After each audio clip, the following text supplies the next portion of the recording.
If you wear Hokas or you've been thinking about buying them, you might be wondering, are these thick soles actually helping me or quietly increasing my risk of tripping? Now, Hokas are absolutely everywhere right now, and they're soft and they're cushioned, and for many women, they feel like they're walking on clouds. But here's the question no one really wants to ask out loud. Does that extra thick sole and rocker bottom make it easier to lose our balance or trip and fall, especially as we get older? Today, that's exactly what we're talking about. And we're going to cover the ground feel and how that relates to stability, the sole height of this shoe, the rocker bottom, and what these shoes are actually designed for, and if that fits your lifestyle. And 5, rubber wraps and their risk factors. And 6, which model actually may work for seniors if you want to go there. And of course, there's one bonus tip that I see seniors make a lot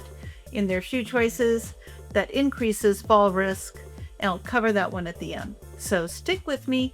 This could change how you shop for your next pair. I'm Mary Shoe with the Trusty Shoe Guides, and I've actually spent 40 years in the shoe business, and I've seen it all again and again. The right shoes keep you active, confident, and saying yes to life, and the wrong ones do the opposite, quietly limiting how far and how often you actually move. That's why choosing the right shoes matters so much. Welcome back to my channel. And if you're new here, I help women over 50 find shoes that protect their joints and support their bodies to keep them walking strong. Let's get started. Okay, number 1, the ground feel.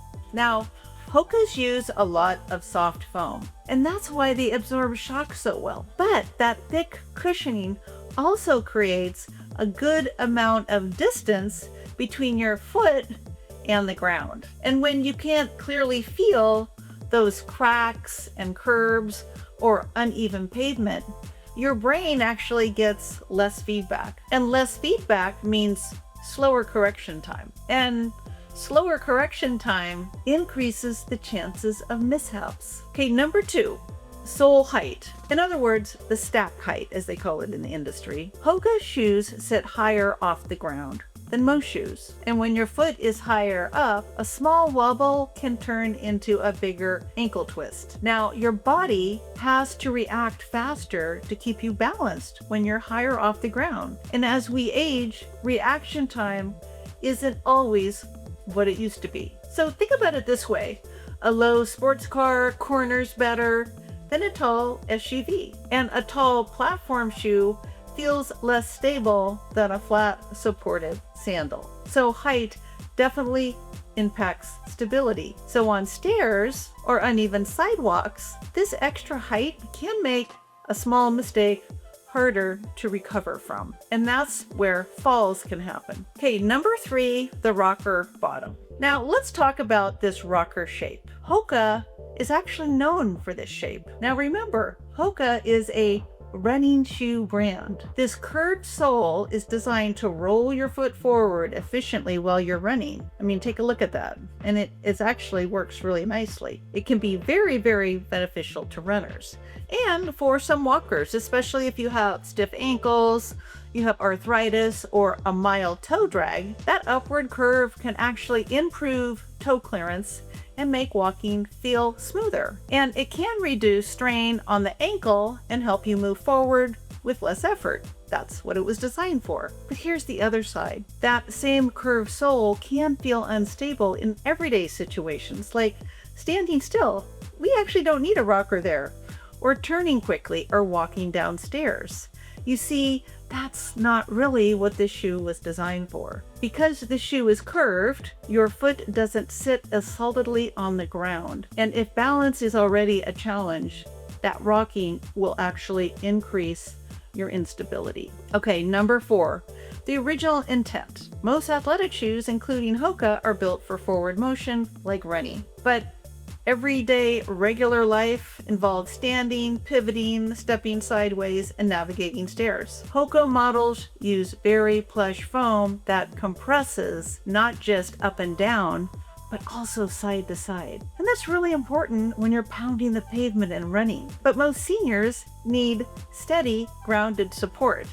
Too much side to side movement can make turns and quick steps feel less secure, and a wobble is often where falls begin. Now, most HOKA models are neutral shoes, but they do make a few stability models. Stability shoes are built to reduce the side-to-side wobble and give you more control. So if you're listening to this video and you're thinking, I think HOKA actually might work for me, stay with me because I'll talk about HOKA's most stable model at the end of this video. Okay, the rubber wrap and indoor risk. Here's something almost no one talks about. Now, many running shoes have a rubber wrap that wraps over the front of the shoe for traction. I mean, it's pretty normal. But when you combine this feature with a thicker sole and a pronounced rocker bottom, like you see in the HOKA models, the front edge can sit slightly more forward and elevated, and if you shuffle just a little or you don't lift your toes as much as you used to, that thicker curved front edge can catch carpet fibers or the edge of a row more easily. And most falls for seniors happen inside the home, especially tripping on carpet. So it's not just the rubber, it's the combination of the rubber and the height and the curve and the side-to-side motion. That's what you need to be aware of. Now, not all HOKAs are the same, and it's very important to note this. They make many, many models. If you love HOKA and you think you can handle a thicker sole, you can get their stability model. That's the safest place to start. And they'll say on their website if it's a stability model. There's not many of them, but there's a couple. I like the HOKA Arahi the best, and that's this one. This shoe offers more structure and better side-to-side support than their softer neutral models. So if you're going to try HOKA, I'd start here. I'll include the link in the description below so you can make sure to get the right one. Okay, here's my bonus tip. Here's the one mistake that seniors make. They choose softness over stability. Now we assume that more cushioning equals greater safety, but it absolutely doesn't.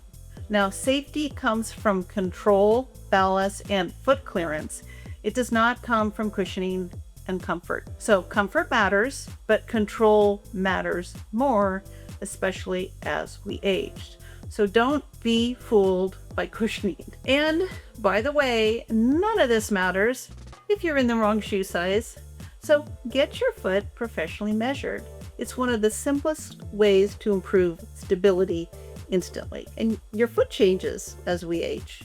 And you might be surprised that your foot is just slightly different than it was 10, 15 years ago. Okay, final thoughts. If you feel strong, steady, and confident in thick shoes, you may just do fine in the HOKAs. But if you've had a near fall, if you shuffle a little, or if stairs make you a little nervous, or your balance isn't what it used to be, you may want a lower, more stable shoe. Now, I'll link to my favorites in the description below. Remember, the goal isn't walking on clouds. The goal is staying upright, because staying upright means staying independent, and that's what really matters. Thank you so much for tuning in, and if you'd like even more on shoes and healthy aging, I actually have a newsletter for active women. You'll find the link in the description below, and it's packed with comfort tips, style advice, and practical insights to keep you walking strong. I would absolutely love to see you there. And don't forget to like, comment, or subscribe if you're getting value from this video. I would appreciate it. It would mean the world to me. Stay well, friends, and I'll see you next time.